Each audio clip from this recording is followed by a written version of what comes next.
you're a very well-known actor, with a long and storied career, appearing in lots of big franchises, notably Pirates of the Caribbean. Yes. One of only 3 actors to appear in all 5 films of the franchise. 3 actors and 1 monkey. It was you, Johnny Depp and Geoffrey Rush, so Yes. he's up there with the greats. Also starred in Valkyrie opposite Tom Cruise. Yes. That was good fun. And lots of theatre as well. You also you write as well. You wrote. I used to write with my poor late departed writing partner a lot in the late 80s and early 90s. Back in the day when you would go and work on Boone or Minder, and the meeting you would have would be you'd go to the pub, have a drink, and eventually one of the guys would say, "So what do you think?" And I said, "Well, we were thinking about Arthur Daly having a row with the man who runs the bar." And they go, "Great, off you go." And 2 weeks later we'd come back with the script and they would film it and it would be wonderful. And then in the mid-90s we just started to get committees. We got drowned with committees. So if you had an idea, it was like, "Well, can you write it down in 1 page?" And then you do that, and then can you write a sort of summary of all the scenes? And you go, "All right, okay, it's time wasting, we could be able to write in the script." And then give us a demonstration of the dialogue. And I remember the last one I just said, "So you're employing me and you don't know what the word dialogue means?" Is that it? So I'd never worked again really. And neither would I want to. Let me go back to the start before I start talking more about your career. You were born in Bristol, grew up Yes. in Birmingham, Yeah. sort of working class boy. Then you went to RADA. How exciting. How did you then, I think your first job was at Birmingham Rep Theatre, is that correct? Yes, what happened was I wanted to go to the National Youth Theatre, but my parents couldn't afford to send me to London for the 4 weeks or whatever it is. And fortunately that year, 2 teachers that I knew started the Birmingham Youth Theatre, which I could do, and I got the lead in that play. That they did, and I was seen by the director of the Birmingham Rep, and they needed a kid to play Ptolemy in Caesar and Cleopatra, the young child emperor. And I was very fortunate that Di Bradley was then going to come in and play Jim Hawkins in Treasure Island, but he got another job. So there was a 16-year-old handy, and I got the job of Jim Hawkins in Treasure Island. In the meantime, at school, I'd said, I'm working at the Repertory Theatre, I can't be doing these 3 A-levels, can I do 2? And the headmaster at the time was a very pompous git, because now I can't remember, said, "No, it's just a fad, we'll never get anywhere in the theatre, so either do the 3 or leave." And I went, "All right," and I left. But when the director of the theatre found out, he said, "I'm not being responsible for putting another child actor on the street, so you can stay here until you get into drama school," which was a wonderful opportunity because there weren't any more 16-year-old parts. So I played old priests, I played women, I played everything over a period of a year, about 9 plays, and then got into RADA. That's fantastic. And by the way, I'm known for the fact that you only need about 3 questions, McNally. One of the things I did want to ask you is, Yes. I think, and I asked this to a lot of actors that kind of started in the 70s, Right. I think the industry has changed so much, Yeah. right? I think that when actors in the 70s started out, there was a rep system that you Yes. could go into. So there was a Absolutely. kind of, at least, I know it wasn't perfect, but at least there was a pathway for actors to get Yeah. into acting. Oh no, you're absolutely right. Whereas I think nowadays, kids are kind of chucked out of drama school into a sort of nothingness. Well, it's interesting you should bring that up because, come on in. This is Andrew Lorden, everybody. Andrew, hello. It's on the floor, I don't know if you want to. Yeah, it'll only end up on there again. I think a lot of my students, because I teach a lot now as well, say, "Can you give us any advice about getting into this industry?" And I always say to you, No, because I never got into this industry. I got into a very different one 53 years ago. And I think the problem is, the place I teach at is specifically for people who work, and it's specifically 1 weekend a month for a year, so that people can come out with a showreel, professional photographs, and a festival-ready film that they have a nice part in. Because I don't know why drama schools really exist anymore. Because there isn't a world that they're training them for. You spend 3 years, a great deal of money, to be able to get no work in any form of theatre. The rep system is gone. To get a lead part in television, in any sort of theatre, they usually take it from people who are well known on the television in England. So what that actually does, it makes it hard for young people to have a little period of time of making mistakes and learning. So every job, and I get this vibe from them all the time, every job is make or break, and I think that's terrible pressure to work on. I think also auditioning has changed, because I get the sense that when you started out, you used to be able to go into a room and meet the person you're auditioning for. Yes. Whereas I think nowadays we're making these self-tapes, which I send off into the void, and I often feel that nobody's watched them anyway. So No, I certainly didn't watch yours when you sent it. I should say that I had a part with only one line in Kevin's last movie. So Kevin directed my exciting. I said, "Do you want fries with that, sir?" Thank you. But, I think we're really missing. I think it's become very impersonal and very isolated. I agree with you totally, and the problem with that is back in the day, perhaps, the producers would, or the director would work with you a bit and say, well, I was thinking of it being a bit more like this. But nowadays you just take this, one bullet shot in the dark and hope that it's what they're after. Yeah. And I think that's a bad thing, because most actors are capable of, all they want is a little bit of nurturing one way or another. What do you want this to be like? Well, whatever you think. So it's like Russian roulette nowadays, I think. Do you have any advice for people, either younger people or actors that are trying now to start out, to negotiate this industry as it currently is? Because I think it's so difficult. I spent my 20s trawling Mandy every evening, working for free, because there didn't seem to be any other way in. And I often feel like I wasted my youth, quite frankly. I can't quite know what trawling Mandy means. Mandy is a job website where they post these very crappy jobs, like come and be in a corporate video for 50 quid. Oh, I see. Sorry, I was going to say, Kevin, you probably know this casting call Pro. Yeah, to change its name. Okay, right. So what are young people to do in your estimation? Well, my advice is, if they're not working, get together with a group of your fellow actors, write something and make it on the phone or whatever. Because what you need, I think, very early on is feedback. And if you don't create work, it's impossible to get feedback. And also, I think what happens is, if people don't do stuff for themselves, they get more and more nervous when the opportunity does arise to work. You don't grow up to be a cocky, slick motherfucker like me. I'm not doing anything. It's just experience is the greatest thing that you can have, as I'm sure maybe you guys know. I have to ask a little bit about Pirates, because that's your raison d'etre.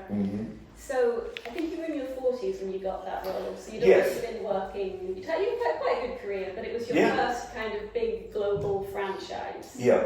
So how did this come about? Well, I tell you, it's an interesting story that I had been going up for Hollywood movies for 20 years and never getting them. And it all came to a head one day when I was on a bus going to interview for the film Spider-Man to play I don't know, one of the baddies. Were you in London or in LA? In London. In London, You know, okay. I'd never worked in LA by then, of course. And I thought, fuck it, something going to have a drink. William Defoe would probably get it anyway. Which he did. So Tip of the day never goes to the pub. exactly, yes. So about 6 months later, I'm in my back garden, it's my birthday, and a friend of mine says to me, aren't you supposed to be at an interview today? I said, yeah, but it's for an American film, I never go. And I said, anyway, I've had a bottle of wine now, I'm a bit pissed. He said, I think it's a pirate, isn't it? I don't think it matters how pissed you are. I suppose you're right. She said, well, I haven't been drinking, so I'll drive you there. So she drove me to this audition. And I said to the woman there, what does the director want me to do? He said, he just wants you to tell a pirate story. You had to improvise a story. So I improvised a story about sea turtles. You know. And the what? I can't remember because I went to the pub after this. So the next day, I got offered the job. I couldn't believe it. Of course, at that time, there hadn't been a successful pirate film for 30 years. You know, Days of Tyrone Power and Errol Flynn. So I didn't hold out much hope for it. Although I did realise that Geoffrey Rush and Johnny Depp knew a lot more about film than I did, so it probably was in some sort of chance. When I realised how successful it was because my agent managed to get the producers at Disney, who they weren't happy with the film, they weren't happy with Johnny's performance, and they thought it was going to bomb. So they agreed to pay me quite a big back end if he ever made a certain amount of money, and my agent told me this, and he said, look, the film's going to make like 750 million for you to make this back end, so you'll never get it. I got it in a week and a half. After the film opened, it was that successful, and then I thought, wow, you know, this is a big money making venture. And indeed, the next thing we did is we went that same year to make 2 and 3 back to back. We didn't even have a script for 3 when we started. Goodness me. Yeah, it was really interesting. You did 5 movies, so was this 5 years of your life on an island, or was it quicker than that? No, it was much quicker than that. We did the first film in 2002, it came out in 2003. We did the second one, second 2 and 3 back to back in 76, 77. And then we did the 4th one in... No, that can't be right. No, 16, 17, 6 and 7. 2000. My brain has completely gone since the turn of the century. You did like Claudius in 76. Totally different thing. There we go. 2002, the first film. The second 2 were 2006 and 2007. 2010, the 4th film. 2015, the 5th film. And did you find then that, it must have had an impact on your career, did you find then that you had to audition less, you got offers more easily? You had to... Here, yes, not in America. You have to be a big star not to audition in America. And I've always been amazed, I've gone into auditions and I think, bloody hell, what's that good person doing, sitting here auditioning for this? They're already a famous film star, you know. So it's really weird. So I got a green card and I worked a lot in America, but really, a sort of negative side is that since the writer's strike that hit during the American film I was making over here, Hollywood sort of died, really. And the slack is being taken up by East European countries, Asian countries who've seen there's a gap. We'll get film production over here, we'll make money out of that, not just tourism, we'll give them really big cuts in, tax rate cuts to encourage them to do it. So I haven't worked in America for 3 years now, and the other unfortunate side of things is that I've worked constantly over here in British television. And I worked out that the last 2 years, all jobs I've done have all been police procedurals. And I said to a friend of mine the other day, if somebody else comes up to me this year and says, where were you on the night of the 24th? I'll kick them straight in the bollocks. Because I'm fed up with it. And I'm always playing this evil person who actually hasn't done it. Yeah. So that as soon as people tell me, oh, it's McNally, you won't have done it. So, yeah, it's rather a shame. And of course they do this because America loves what they call cozy crime. So they make them for the American market. But really, it's been 2 years since I did a job about Miss Austen, about Cassandra Austen and Jane Austen's sister. And 3 years since I did a thing called Stonehouse, about John Stonehouse. And then since then, it's been constant procedurals. Yeah. But I believe you're diversifying into directing. Oh, how would you know that? Back to my starring role again. But do you think this is important? I think that actors nowadays have to have sort of several strings to their bow. Well, that's not the reason I did it. What happened was I found out that doing these final films at this school. I actually, it was during lockdown, a friend of mine came to me and said, I've got a script, why don't we do it in a class? And I read it and I said, well, this is good, why don't we raise some money and make it as a film? And we did, and it was great. And then I joined this school and I made a lot of short films, some did very well at festivals. And then Rachel Warren came to me and I did Wellbeing, that you were in. And it was really after that, because she'd managed to raise enough money for it to be really fun to do. We had a great crew, a great cast. I thought I've got to hold off now and do something more long form. So I do a television series or a feature film. So at the moment I'm working on this wonderful feature film that a guy has written for me, and a TV series that we're going to shoot a pilot of in Tenerife in May. So, play your cards right, you might go for a holiday. That's the way they get them. I want to ask a final question and then I will open it up so the floor can ask questions as well. Yeah. But I've written down statistics in my book of tricks. That's when you need to worry when I get out. Oh Christ almighty, go on. I'm quite concerned about the way the industry is going in this country. You've kind of touched upon this already, but so last year the National Theatre cut their production team by 70%. Yeah. They cut their primary school touring programme by 100%. Yes. There was a 100% cut to Birmingham Reps core funding. Mm-hmm. We lost Bristol Vic's undergraduate course, which had been going since 1946, and also one of the campuses of East 15. Between 2010 and 2023, there's been a 42% drop in entries to GCSE and A-level arts subjects. Since 2021, there's been a 60% drop in new drama teachers being recruited, because so many schools now are becoming STEM schools that they're not even offering the subject.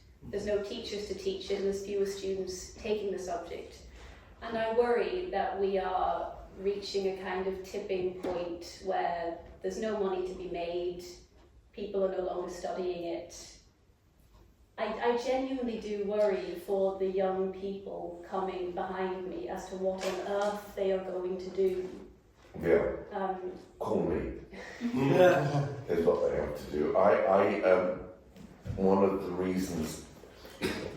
the reasons I started teaching was for these very reasons. But interestingly enough, I started because I was making a TV series about 14 years ago in Virginia, in the United States, and we were filming in a place called Richmond, and they got actors in from LA and London, but for the smaller roles they had a local casting. And this local casting lady asked me if I'd come in and give a class to some of the local actors, and I thought, well, I've never done that, so I'll give it a try. But what I found to be fascinating in teaching is that what it makes you do is it makes you have to understand what it is you're doing, so you can explain it to people. And then I realised you know, with these things you're talking about, that it was going to become very important for people to be able to get the classes that they needed when they're not available in the ways they used to be for me. You had a scholarship to RADA, and Yeah. you said that earlier on. Yeah. I think nowadays that scholarship might not exist. Oh, it wouldn't exist. And back then in Birmingham, there were only 6 art scholarships anyway, because Birmingham's always been rather behind in that department. But I must say, this isn't necessarily a bad thing, because I think one of the things that drama schools suffered from, and drama school teachers suffered from, was the notion of breaking people down and rebuilding them in their own image, which I don't think is the right. I think you have to treat actors like, right, this is the actor you are. I've had 53 years experience, and perhaps I can help you find more skills that will make you even a better actor. I know that a lot of the professional teachers at RADA when I was there were of the former inclination, and it didn't help what I did, I don't think. I was very lucky in that I had a year's experience in a repertory theatre before I went there, because I could check back and think, well, this is what he's telling me, would that have been practical for me when I went on stage and did 12th night? I don't think that would have helped me in any way. So in a way, RADA was more of a postgraduate course for me than it was my actual course. But yes, the statistics, you didn't even mention the Royal Shakespeare Company, which Yeah. of course, I think... I could have gone on and on and on, but I just thought I'd made my point, I'll shut up. But yeah. Yeah, if only I could learn that skill. But yeah, it's in a very, very sorry way, and you know, without getting too maudlin about this, that certainly takes care of the statistics, take care of the theatre. Film has been slightly destroyed by the massive franchises, of which I am a part of one, but the Marvel's my fault. But what is happening, though, on the positive side, is that, for instance, in Chiswick, where I live, there's the Chiswick Cinema. Lots of smaller screens, and I, for instance, curate, whenever I can there, films that you grew up with in black and white on the television that you've never seen in a cinema. So I did like 4 Universal horror films, and the next one I'm going to do is 4 Warner Brothers films starring Jimmy Cagney, criminal films. It's films that you've never sat down with a bag of popcorn and watched from beginning to end, you know. So those things are happening. Television, as I say, is becoming more and more about trying to cater to what other people want. And the moment you do that as a creative person, that's the beginning of the end, you know, trying to anticipate what other people want and give them that. You show them what you do well, and then they'll go, oh, I quite like that actually, I want that. So you've got to persuade people to do the stuff that you want to do. Right, She's still wagging on, see? I'll open this to the floor. Does anyone else want to speak to Kevin? Harry? I would love to speak to Kevin. I'd like to start by saying to Kevin, thank you, because not only are you here today, but also you were one of the actors who stood up for the Actors Centre when we were campaigning. Yes, yeah. You made a video for us, and you've been part of our campaign. And, you know, there were lots of people who said they would do that, but not that many actually delivered. And you did, so thank you. Because, Thank you, you're welcome. You helped sustain our campaign, of which this is a direct product. So, you know, it means a lot. Secondly, you're talking about the kind of subject matter that television gives itself to these days. And I'm part of the generation that grew up with things like Scream 2 and Play for Today and all that. And I would love you to say something about working with Simon Gray and Harold Pinter on Common Pursuit, that kind of thing that in fact went from stage to screen. Yeah. What was that like working with those guys? Well, I knew Harold very well. I can't think why actually. I think it was because I was doing the David Mamet play Gary Glenn Ross at the Mermaid Theatre, and Harold, the director, was a bit worried about whether he'd got it right, and Mamet was back in America and was busy, and so Harold came in to see it and was really helpful. And I sort of remained a friend of his for the rest of his life. So then when the Common Pursuit came up, with Simon, I really felt that I'd worked with the two greatest playwrights that England, that generation of English people have produced. And I loved doing it, and it was great doing it with a fantastic cast on TV. Of course, bloody dead now. The guy who directed it, his name just escapes me for the moment, and Simon and Harold being gone. I really miss that generation of people now. Seriously, they took the theatre and how they invested in its future. God, that was boring, isn't it? Does anyone have any questions or anything you'd like? Yes, sir. Hi. I was going to ask you, and obviously over time, you obviously are quite good at accents. Yeah, I love doing it. Yeah, and I just wanted to find out, like, was that always something you were good at, or was it something you learned through RAD or different training? Like, when did you kind of accumulate these different accents? Well, there's a number of answers to that. One is that I grew up as an only child, and I'm in fact a classic example of an only child, with a mother who had a very strong Bristol accent and a father who had a very strong Dublin accent. So I had to develop a Birmingham accent to stop getting beaten up at school. So it became a thing for me. I also, when I went to America, I decided that I was going to try to only play Americans, because if I played English people, I would be playing Nazis and Romans for the rest of my life. So I had already oppressors, So I'd already I got quite well known as a young man for doing modern American plays over here. And of course I was always doing like a New York accent and this sort of stuff. And a guy came to me, an American friend of mine, said, look, if you want to do American accents, you've really got to stop always being from New York. So David Mamet writes from Chicago. He's a Midwesterner. You've got to learn a Midwest accent. So I made it my business to learn a Midwest accent. And of course, for English people, it's much easier because we grow up on American films. Americans don't necessarily grow up on our films. And anytime they do learn an accent, it's a bloody posh one. I've never known an American to be able to imitate my Birmingham accent, unless it's Birmingham, Alabama, which so yeah, it's always been an interest to me. In fact, I was just telling the taxi driver on the way over, my wife came to me, she's just doing it in the middle of a job, and they said they want me to do a soft Midland accent. Could you teach me all? I said, yeah, I did my best. She's got a very strong Scottish accent. And then she came, where you get into trouble at home, she came back and said, oh, they've actually changed their mind, they want me to do a soft Wiltshire accent now, and I was going to turn around and went, if I wonder the fuck why.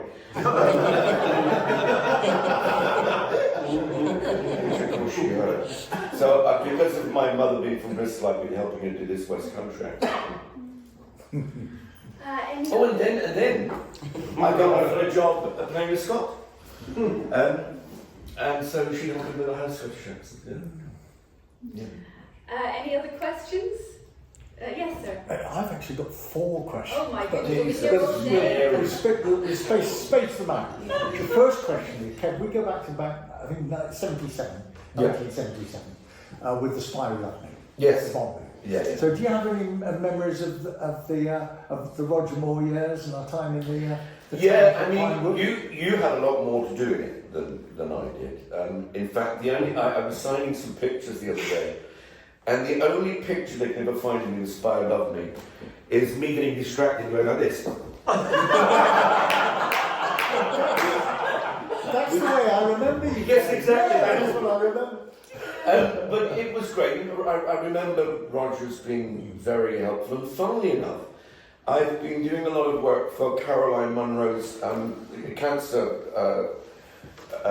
charity, Maggie's. Yeah. Thank you.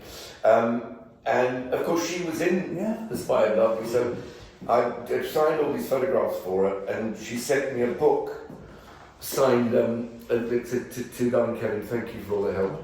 Carolyn Munro, and by the way, nobody does it better. Explaining that was really tricky. She died out of that one. Do you want to move on to your Well, next no, if question? someone's got or another I'll question, keep- yeah, that's should be right. Does anyone want to jump in? Was it 77? It was 77. Have you got one, Andrew? Yeah, I got one. Go on, Andrew. Kevin, Yes. what's your feeling of television disappearing from London and going out to the regions and becoming more production bases? Do you think this will improve the current situations that we have, including things you'd like to do yourself? And where exactly are you originally from? Well, I grew up in Birmingham. Well, first of all, I was in a little street right next to the Birmingham football ground. And then I was in a place called Hay Mills. And then we got a bit posh and we moved out to Sheldon. Never quite made it to Solihull, you must say. But, so I'm cool with regional television work. And I think it's always been a backbone of British television. One of the first TV series, Poldark, I did back in the day. We filmed the exteriors in Cornwall, of course, and all of the interiors were in the studios in Birmingham, interestingly enough. So I've always been used to that, so it doesn't feel like a new thing to me. It's interesting that all of these so-called procedurals I've been talking about, only one of them filmed in London. They were filming in Maidstone and they were filming in Plymouth, I think just spat on them. So I think it's a good thing, and it's good for the regions, it's good for regional actors, because obviously sometimes we move somewhere, people can't afford to live in London, we cast the smaller parts with local actors, so that's a very useful thing, I think. So I'm all for it. Thank you for the question. I partly asked because I'm from Sutton Coldfield, my father's from Barn Green. Oh, right. Sutton Coldfield? Yeah. Lovely. No, with the Royal Town of Sutton. Oh, sorry. Unless of course you're in the 30s and then they all start sounding like Tommy Shelby now. Oh, Because all the people moved. Yeah, they did. I know. Because a lot of people will know that we were originally part of Warwickshire and then they drew down. That's right, yeah. Some woman called Thatcher came along and decided to make Birmingham a bigger political seat. Yeah. The only reason why I ask is because I've been finding, and you may find this too, that since they've opened up a lot of studios and everything else that's happening there, that there's now a lot of call to kind of go back to the homeland and do things. Yeah, no. Silent Witness has gone there. Yeah. There's a new thing called Harriet Hairdressers. It's a new private detective thing that's been Right. shot there.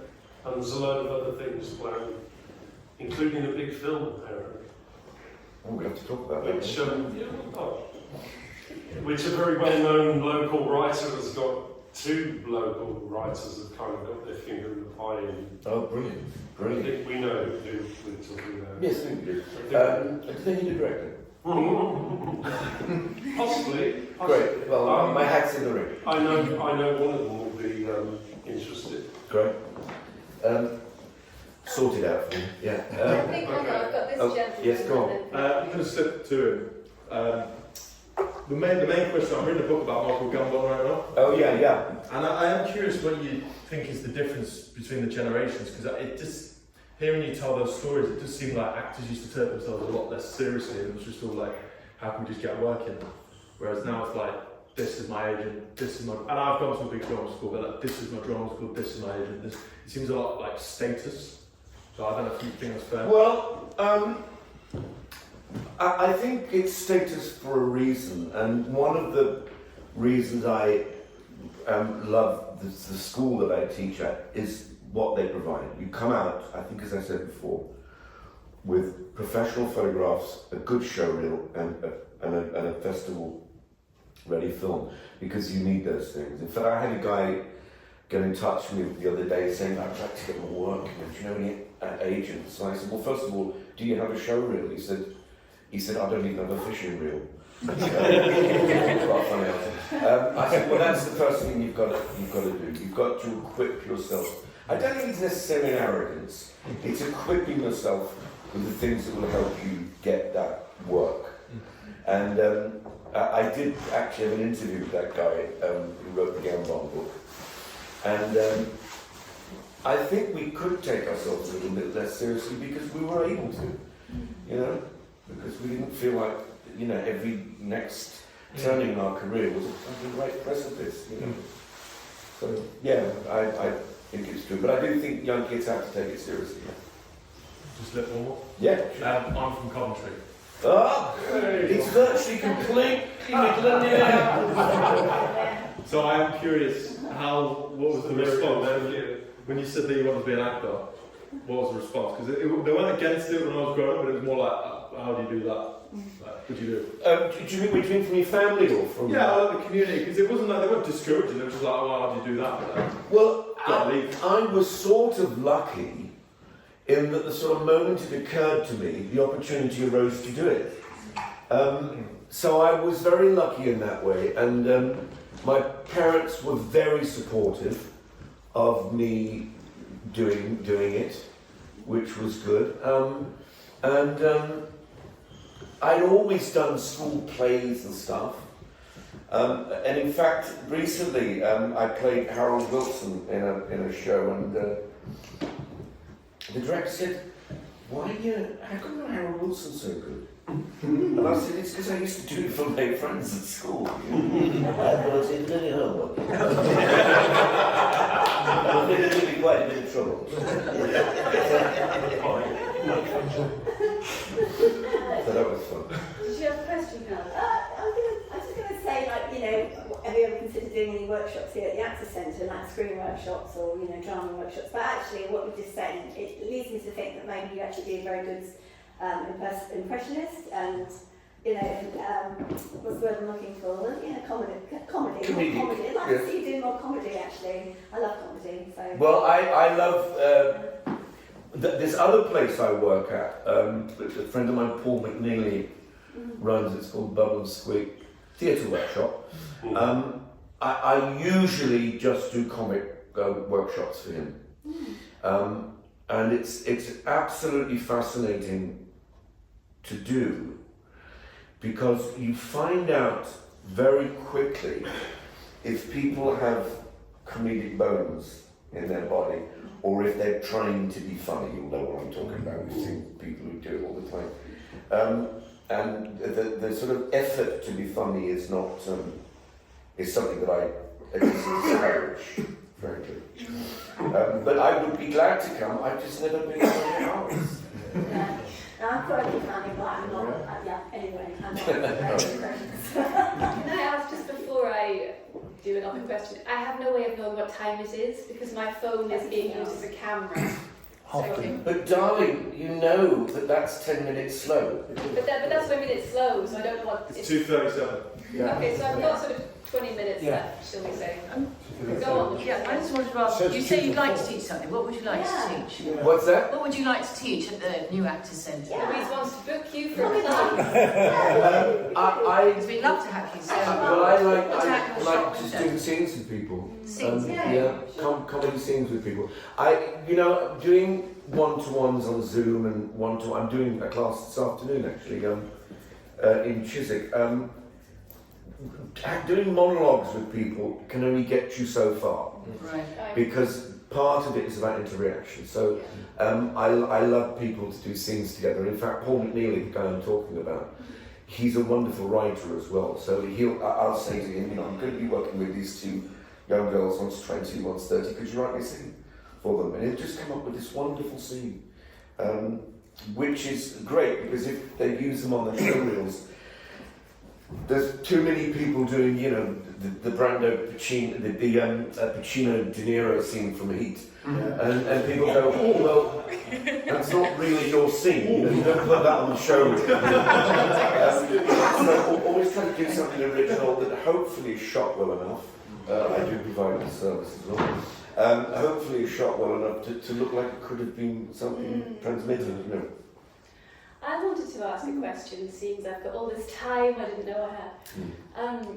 When you're working on these big money American sets with these quite big global stars like Cruise, like Depp, is it hard to work with them in that there must be a power imbalance on the sets? Or do you get to a point where you just think, oh, it's just Tom, just my mate Tom? No, it was funny actually with Tom because he taught me a lot.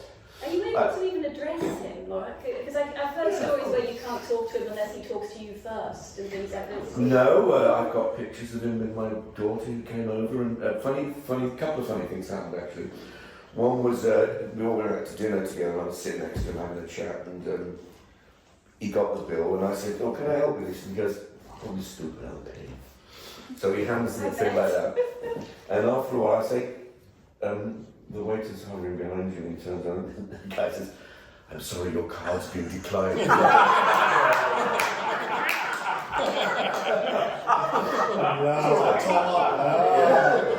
exactly what happened. But the other thing was, we had a lot of scenes together. There was him, there was me, Ken Branagh, Bill Nye, a lot of English actors, the late great Terence Stamp, and of course we camp it up, something rotten. And Tom was a little bit like a lot of Americans are. They said, "Why have you been so bloody camp all the time? It's just a bit weird." And we're playing Nazis, for heaven's sake. And then the last thing I had to do was, I was sort of the head of the group and was going to take over when we got rid of Hitler. And they find out that they're on to me. And so I get given a false passport and they say, "You've just got to go, mate. You've just got to go." And I had to leave, and I was supposed to say something rude to von Stauffenberg, which is Tom Cruise. And I said, "I don't want to say something rude to him. I think that's cheap and small. I should wish him luck and best luck for the future." So we walked past each other like this, and I said, "Good luck, Colonel von Stauffenberg." And he went, "Oh, fuck off your puff." And we all went, "We've got him." Yeah, it was great fun. So he's doing Panto next year. He is, yes. They all end up doing Panto when they work with me. Oh, yes, he will. Is there a role that eluded you that you'd like to have played, or maybe perhaps still have in mind something different that you'd like to do, or just I don't know? No, I've always been lucky enough that I've never sort of held out for a particular role. And in fact, 7 years ago, I was asked to play King Lear at the Globe Theatre, and I'd never really considered myself as much of a Shakespearean actor, which I think was helpful because I worked a lot with Nancy Mackler, the director, on a good cut of it, get rid of all the Elizabethan politics and make sure the story moves on at a more modern rate. But no, if people say to me, "What's your favourite job?" And I always say the next one. That would be my favourite job. Good attitude. And I don't know, but if I do know what the next one is, I've spent a lot of my time over the last 14 years recreating lost episodes of the late great comedian Tony Hancock, and have rather taken on his legacy. And now somebody has written a series of radio plays. You see, you think I might be getting excited about a big feature film, but it's like a radio play called Blue Plaque Mysteries. And he just goes around and looks at blue plaques and things and creates a story around them. And it's about Tony Hancock moving and saying that I think Greta Garbo's blue plaques around here. I'd love to go and So I'm going to do that next week. So that'll be fun. Okay. And is this on radio? Which radio is it on? Oh, I've no idea. Tune in. People are always saying that. What's it on? I go, I don't know. You used to in the old days, you could go to ITV or BBC or it's this or that. And nowadays you just don't know. It's sort of hell-bent wheel productions. And that's all you know. Yeah, true. So I would imagine, I don't know. Give it a Radio Google, 5. Penelope. Yeah. Yes, Google it.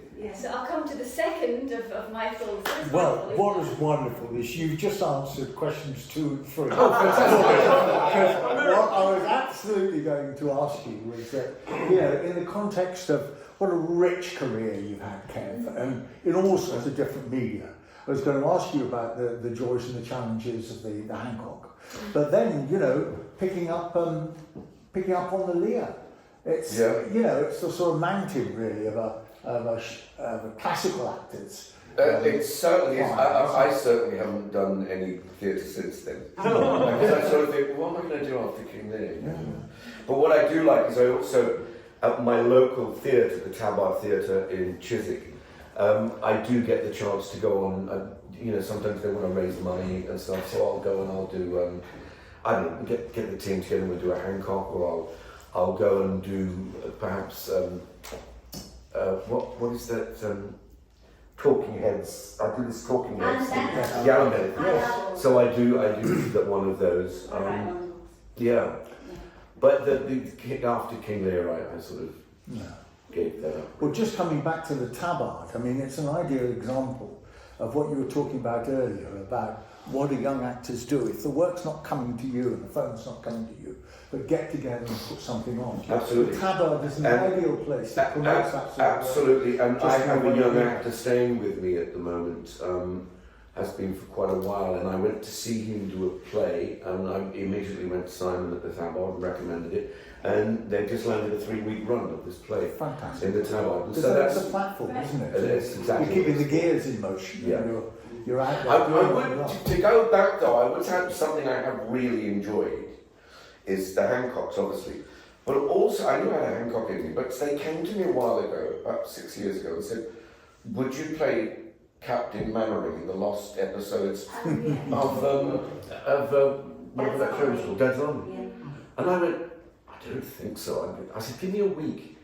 So, you know, you can just watch Dad's Army on the television all the time. And I thought, yeah, I think I've got a Captain Mannering in me. And I do like that hybrid thing of playing another person and their performance of a character. Yeah. I wasn't being asked to play Captain Mannering. I was asked to be playing Arthur Lowe's Captain Mannering. And that's a lovely sort of hybrid, really.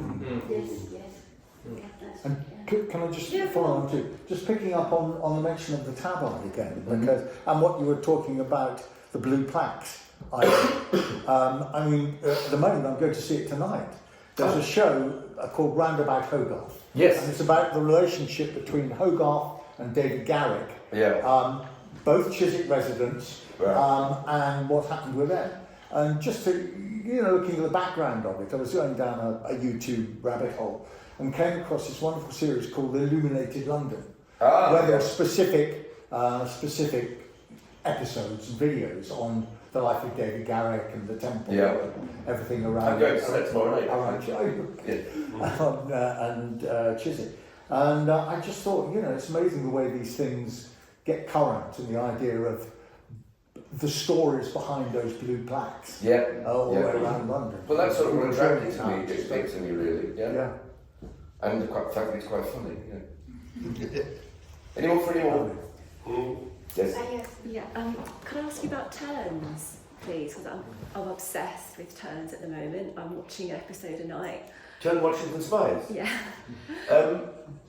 That was sort of fascinating to do, particularly in America, because obviously I knew it as the American Revolutionary War, and I was rapidly told that it's called the American War of Independence. But I had an interesting idea that I put to them, and it sort of worked in an odd way, and I'm sort of reticent to tell you, because when you think about it, you'll think that's really peculiar. Because what we did is we got all of the people who were British to have American accents, and the revolutionary youngsters to have sort of bizarre Englishy accents, to sort of indicate that we were status quo, and they weren't. And they went with it, and I think in a sort of a higgledy-piggledy roundabout way, it sort of works. But I very much enjoyed it. I did particularly, I can't say that because you have the thing again. I know it might be spoilers for the people. I'm on the beginning of season 4. Yeah, I'll shut up. But I just think you have such an amazing the father-son relationship. Oh, it's great fun. So complex. It's just amazing.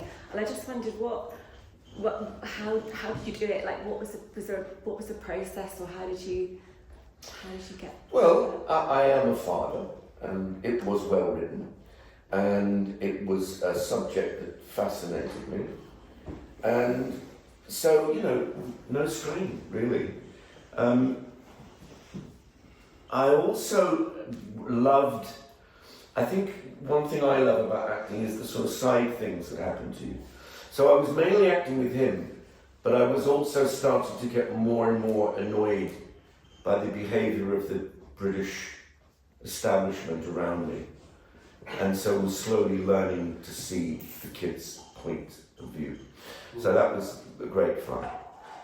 Can I ask about the differences between working in acting in the UK and in America? Because it seems to me that industries are quite different and their approach to acting is quite different. Did you have to learn? No, I don't think that that's the case.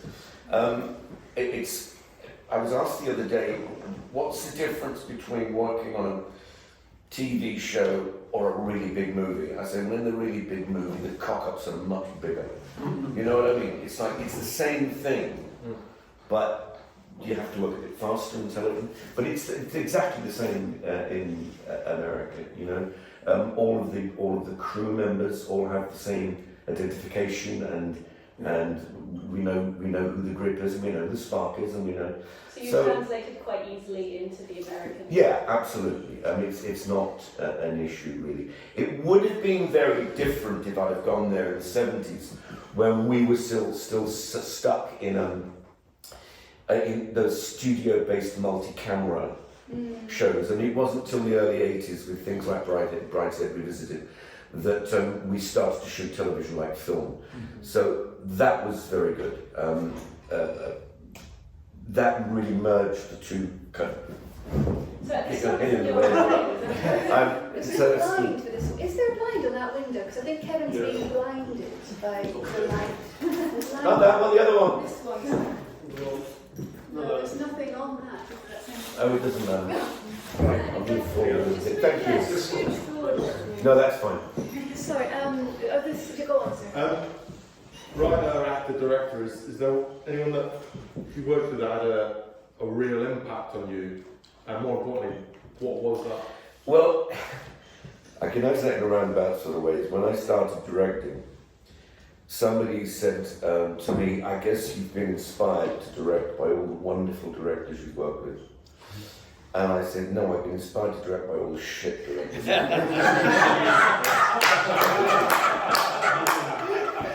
Which is absolutely the truth. Right, so what is it that you saw that you thought you could do better? Or you could do Well, it's interesting. I just did a film with a young guy, a really funny character. And I sort of had to have a word with him afterwards, because what he would do is, as a writer, he would write the lines and describe things like he tilts his head and he moves forward. And I went, cut all that out. I said, it doesn't matter to me, I don't read that stuff. I just read the lines, because they've got to make sense to me. And then as a director, he would sit down and go, okay, now in this scene, and I would go, I've read the bloody scene. Can we get on and just act it, please? I don't want you sitting there describing to me what you want to see me do. You sit and watch what I do, and if there's anything you want to change, come and have a chat to me and I'll just smack you in the face. None of violence in my career. None of violence. So that's sort of my answer to that. Yes? One more question. It's funny, when I started training, I was really discouraged from doing multiple things. And you obviously are very for writing your own material, directing your own material, working with friends. And when I started training as an actor, I said I also wanted to learn directing and writing. And they kind of really wanted to keep me on that path of just acting. And I just wanted, my belief is that I think one reinforces the other. But yes. Early on in a career, do you think you have to just pick one technically, even if you're supporting it a little bit? Well, it's very hard for me to answer that, because as I say, it's such a different environment now. My instinct would be to do as much as you can, to work as often as you can in whatever field. I didn't come to writing or directing until I'd had a vast amount of experience of acting. I don't know whether you can afford that nowadays. I think you've got to take every opportunity that arises, really. Yes? So I'm a student in drama school right now, and we're kind of told, a lot, like networking is the name of the game, probably above auditioning to a certain degree. As a director, where do you kind of go to meet young actors or new actors? Is it from audition tapes, or are you meeting them in other places? It's usually, it's whatever process. I mean, we didn't meet in our film. She was thrust upon me. Thank God, because she was wonderful. I haven't been, to be honest with you, until I get on with this TV series I'm going to be part of. I haven't been in a position to do much in the way of casting because I've generally been working with the students' body that I've got. So I haven't done that yet. As it happens this week, I will be auditioning for young women for the leading role in this television series. My chance. So I'm not so sure about the networking thing. I don't want to go around thinking that young people are coming up to me because they want a chance of getting a job. But I hear that a lot, that networking stuff. I think it's bullshit with it, really. I have to be honest with you. Can I just come in? There are some remarkable casting directors out there who are out at the theatre 5 times a week. They cover all the student, end of term productions and things like that. And when they see somebody who's got that sort of spark that just makes them stand out in live performance, they can be so supportive. Definitely, yeah. And a director of a film or a television doesn't necessarily have the time or the resources to do that coverage. No, and they certainly sift the pot for us and go, well, I've got these people you could look at. Yeah. So that's sort of interesting. Peter is over here. Well, he's had his end of proud as well. Sorry. All right, I don't need to have a domestic, but I was going to writing those early episodes of Boone. What's that? Writing those early episodes of Boone. Oh, yeah. Yes, how did that sort of... did you do it because you need the money, or did you do it because... No, I'll tell you exactly what I did. I've done this 3 times in my career. I was, in the late 80s, I got this sneaking suspicion that I was doing shit work. Right. I thought, I'd gone through a transition, I was getting a bit older, and I thought, well, I need to make a living, but I don't want to have to accept any more shit work. So I got together with my writing partner, and Bernard Dempsey, as you knew, as sparing as he was. No, I was Kevin Sparing, and he was. That's right. Bernard Dempsey. His real name is Bernard Stroll. And we just started. We put a script together, sent it to them, and they loved it and did it. So I was able to sort of transition over a sort of a mucky period in my acting career by doing something else. Right. And in a way, that same thing happened to me in the early 2000s. So I started doing some other stuff, and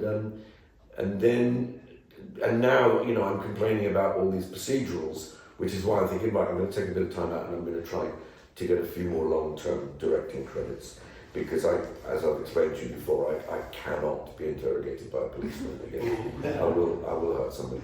It's nice because Bernard took up. I lived in that flat, and you and Bernard asked me and Mike Packer to take over writing outline episodes, emergency episodes. Oh yes, yes. And we worked our bollocks off for months. For nothing. And were then told we don't get paid for emergency scripts here. So Packer said hi.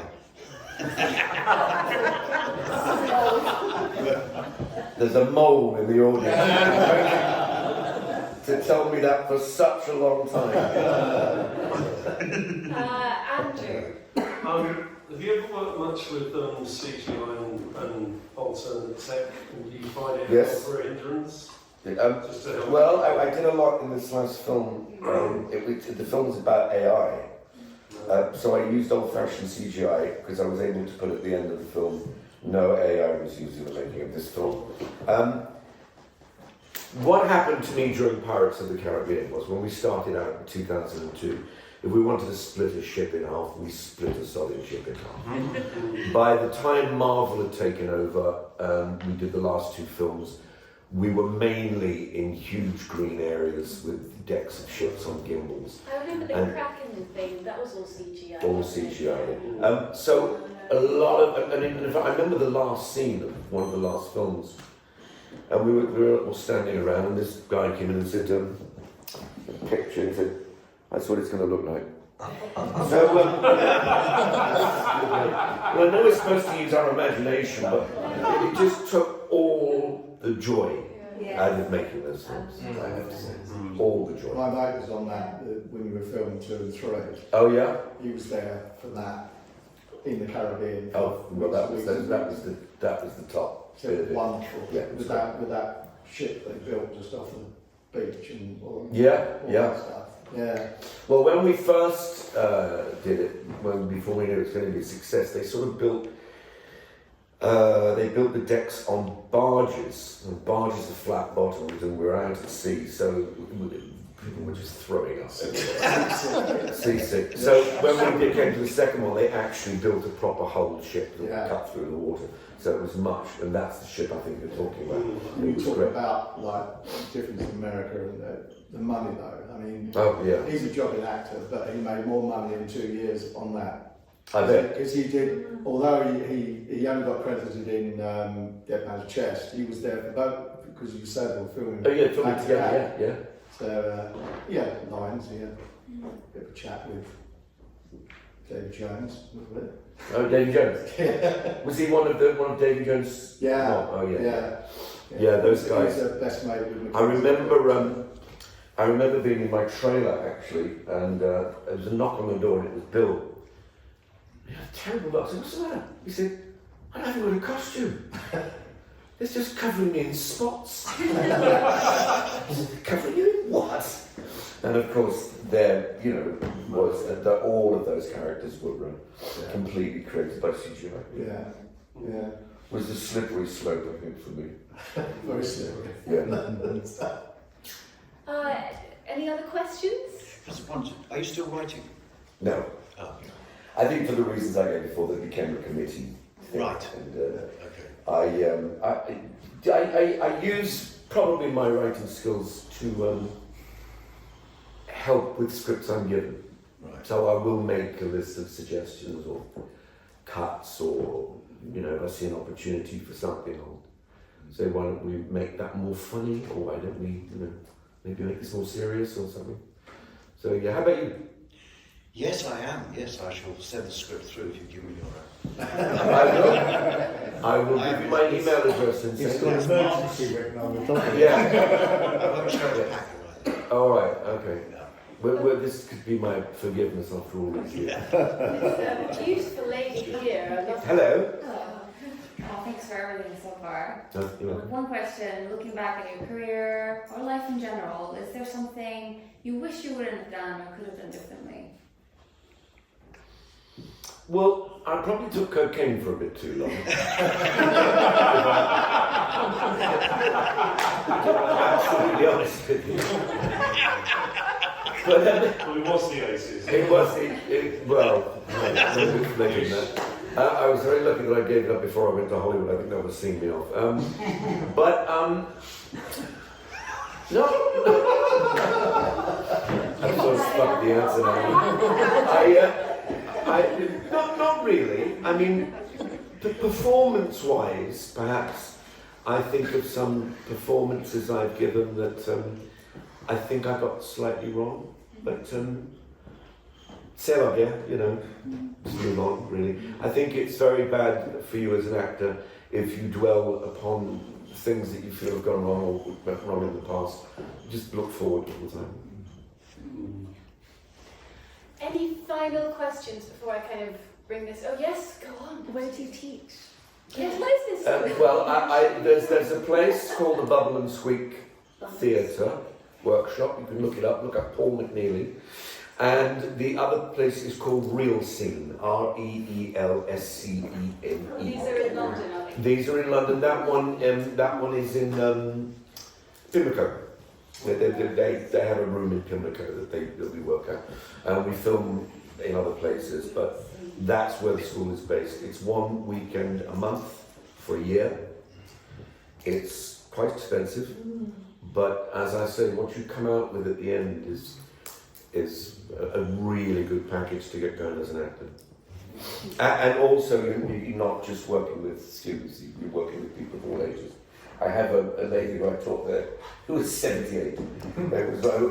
She'd been out of business for about 30 years and wanted to get back into it. So she joined. I just had a big maternity break. Oh, have you? Yeah. Well, it could be exactly the thing for you in that case. Yeah. Thank you. Some people make it when they're a lot older as well, don't they? Yeah. Like that lady in Marble, 88, wasn't she? Or 90 Yeah. And then there was another chap, but like 100 or something like that. But anyway, that was born. Yeah. I'm still waiting after 50. Yeah.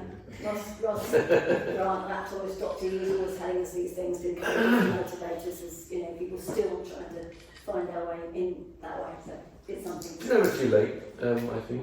Yeah. So it's always worth giving it a shot, I think. Do you have any final words to send us off with? Words of wisdom and advice? Life is a series of stripping away of pleasure. Don't go past rosé wine. Always keep the rosé wine. That's my advice. But as we've talked about other things that have to go, the spirits, yeah.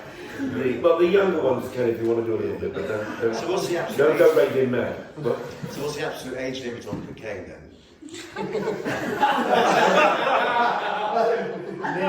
About 10 years before I stopped. Kevin McNally!